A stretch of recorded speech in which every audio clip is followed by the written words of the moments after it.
Matin.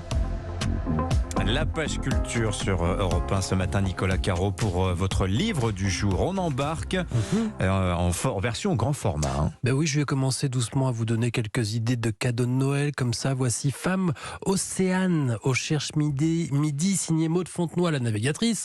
Des portraits de femmes qui ont navigué ou qui sont liées à la mer pour différentes raisons. Des scientifiques, des exploratrices, des pêcheuses, etc. Il y en a une quinzaine avec à chaque fois des photos, des illustrations et bien entendu leur histoire. Alors un exemple.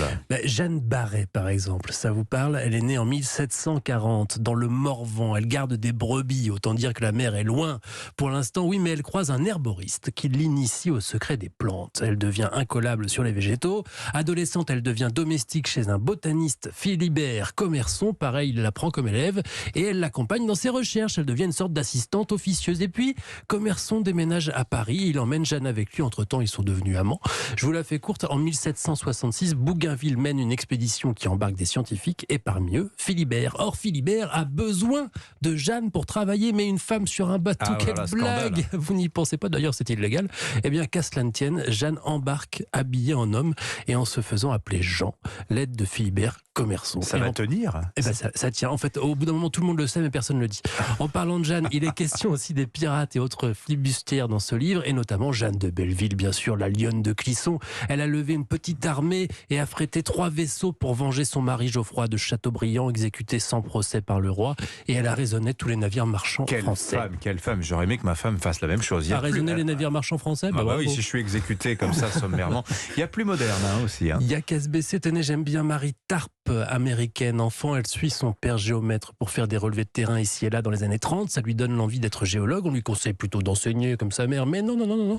Elle réussit à intégrer l'université, ça marche bien. Et puis un jour, elle est chargée de cartographier le fond de l'océan.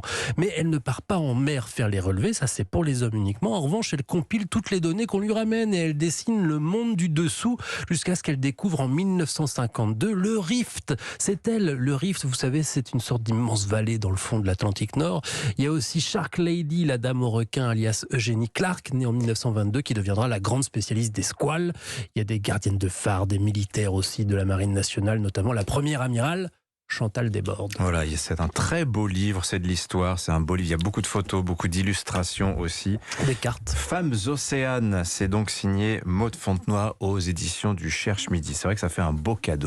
Le jeu vidéo de la semaine à présent, Caroline Speller. Alors attention, Blockbuster, cette semaine, il est en tête des ventes sur console, devant FIFA, devant Call of Duty, excusez du peu. Oui. Et il est aussi nominé dans la catégorie du meilleur jeu de l'année aux Games Awards, sur les Oscars du jeu vidéo. Ça sera à Los Angeles début décembre. Hein. Oui, comme on l'a dit, ce jeu, c'est God of War Ragnarok, un jeu d'action-aventure exclusif aux consoles PlayStation.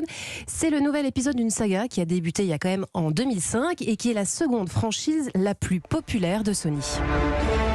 Petite ambiance, car dans God of War Ragnarok, notre héros, c'est Kratos, un Spartiate motivé par la rédemption et le sang, qui devient le dieu de la guerre en tuant Arès. À lui seul, il déclenche la colère des titans et prend d'assaut le mont Olympe pour régler son compte à Zeus. Ouais, Rien que ça. Gros CV. Hein. Vous parlez de mythologie grecque, mais le Ragnarok, si je ne m'abuse, c'est la fin du monde dans les mythes nordiques, non?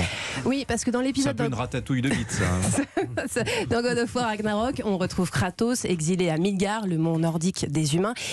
Il a bien tenté d'oublier son passé et de refaire sa vie, mais au final, le voilà veuf, père célibataire, avec l'apocalypse nordique en approche. Les prophéties disent que Fimbulvetter précède le Ragnarok. La guerre approche. Tu ne souhaites pas la guerre. Tout se sent sur tes mains et celles de ton fils. Tu n'es lié au destin que si tu l'acceptes. Alors c'est là qu'un spectacle ahurissant commence. Vous traversez les 9 mondes d'Odin créés autour de l'arbre Yggdrasil. Vous rencontrez autant des elfes, des valkyries, des dragons aquatiques, mais aussi des dieux comme Thor et son fameux marteau Mjolnir. God of War est à l'image des mythes originels, cruels et violents, donc oubliez les Marvel.